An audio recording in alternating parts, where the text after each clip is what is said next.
What is going on, friends, and welcome back to the Minecraft Hub channel. Today we have the first snapshot of the 1.19 update 22W11A, and this snapshot has a lot of features. So of course we had the experimental snapshot a few weeks ago that featured the deep dark, the ancient cities, and of course the sculk blocks, but now we're actually getting all the other features added into the game, and in this snapshot we actually don't get to see the ancient cities again, but we do get to see the deep dark biome again. So what I've built up right here is a bunch of the new blocks that are coming to the game, but this isn't all the new blocks that are coming to the game. But before we get into those other blocks, let's take a look at the new mob that is coming to the game, which is the frog. The frog is actually super interesting. Not only are there 3 different variants of it depending on what biome you are in, but it can also eat other mobs, specifically slimes and magma cubes. Now, it will actually only eat the small versions of both of these mobs, and when it does eat these, it will actually provide drops as well. For slimes, it's just going to drop slime balls, which is actually pretty useful. You could definitely make some sort of slime farm with these, but there's also a way more interesting feature when they eat the magma cubes. This is again going to depend on the type of frog that you have, but as you're seeing here, there are blocks being dropped onto the ground, and this is part of the new Froglights. So when a frog eats one of these magma cubes, it's going to drop a frog light, and this is a super cool lighting block, which we saw over in the beginning. There's a green, a yellow, and a purple version of these blocks. All look super nice and will be great for adding new lighting options to your base or other builds. Now, how we actually get these things to spawn is very interesting. It's definitely a very new type of way to get blocks in Minecraft, so I'm going to be very excited to see how exactly people build farms to actually produce these lights and what all we can do with them. Next up, let's talk about the new wood blocks in the game and the new trees. So actually, the trees aren't actually in the game yet, but the propagals that will actually make the mangrove trees will spawn just oak trees right now, which I didn't actually read before I started bone mealing these, so I was pretty shocked when I just got oak trees. But they just haven't added the actual trees into the game yet, but they did give us all the blocks so we can actually check out what these are going to look like and how we can use them for building. So these trees are actually really cool. They have roots unlike any other tree that we've seen before, and the roots are a super cool block. As you can see right through these roots, and they look really cool. Could definitely make some very cool builds with these. The actual wood types for this build are very red, similar to acacia, but much more red. I think these actually look really cool. I really like the door and trap door for these. I think the texture designs for these are awesome, but of course we are still a long way from the actual release of this update, so these textures are subject to change, but I think they look very nice, so they're probably not going to get too crazy changes in the future. Also, with this wood, we of course have signs, boats, the stripped bark, the wood, all of the variants of this, the stairs, the slabs. I think it all looks super nice so far. I'm really expecting very minimal changes to these texture designs before the final release of this update, but for now I think they all look really cool, and definitely it's going to be very fun building with these new blocks. And of course, speaking of new blocks, we have to check out the brand new mud blocks. And there are a few different variants that you're looking at here. There is the packed mud and the mud bricks, and of course the stairs and walls, as you can see right here. And then as we get up here, right here, we actually have a new mud block, and this is the muddy mangrove roots. So this actually makes a lot of sense. The mangrove roots can fill up with mud. I think that's a really cool feature. The rest of the floor right here is just mud blocks. I just kind of threw this house together so we could see exactly what all these different mud types look like. I think this mud is actually really cool. Could definitely do some very interesting things with this. And to give you a little comparison, I'm going to put the roots in between these two so you can see exactly how these textures all line up.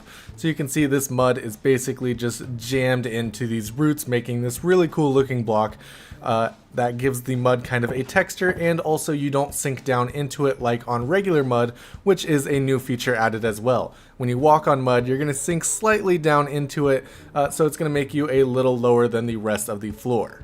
So actually acquiring mud in game, the first way you're going to be able to get it is by just hitting a water bottle onto a piece of dirt. And this is super simple. You can do this with literally any piece of dirt, but it's good to note that this doesn't actually work on grass. You have to do it on the actual dirt blocks. You can also use a dispenser on these blocks to do it as well. So if you're trying to make a lot of mud very fast, you could probably build a piston system that just moves the dirt blocks over and places mud on them to create a bunch of mud all at once.